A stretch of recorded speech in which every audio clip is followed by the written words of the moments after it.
Government has noted with great concern the proliferation of illegal vendors in central business districts and surrounding areas in the cities and towns across the country, and particularly the influx of night vendors or night trading, which has created serious health, safety and security concerns throughout the country. It has also been observed that the mushrooming of these unregulated marketplaces disrupts the operations of legal registered and law-abiding traders, leading to increased unfair competition and potential financial losses. Illegal vending perpetuates unsanitary conditions as vendors operate in areas without potable water and ablution facilities, which poses a significant risk for disease outbreaks, diseases such as typhoid, dysentery, and cholera. Furthermore, the accumulation of waste from these vendors has rendered some roads, sanitary lanes, and sidewalks impassable, exacerbating public health and safety issues.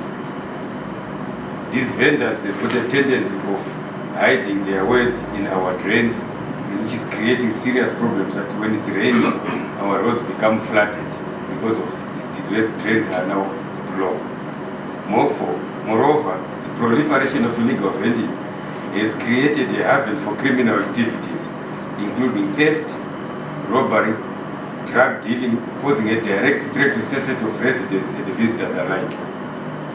The lack of regulation and oversight in these areas allows criminal elements to exploit the situation, further destabilizing communities and eroding public trust in law enforcement agencies. In light of these pressing issues, the government is directing all local authorities to clear vendors from undesignated points within 48 hours from now. During this operation, local authorities will be supported by law enforcement agencies to ensure the maintenance of law and order. We have got in our midst ZRP represented here, and other security agencies are also here. Additionally, local authorities must enforce regulations requiring that all traders hold valid licenses and operate only in designated areas, and equipped with adequate sanitary facilities. The government remains committed to fostering a safe, clean and orderly environment for all citizens and will take further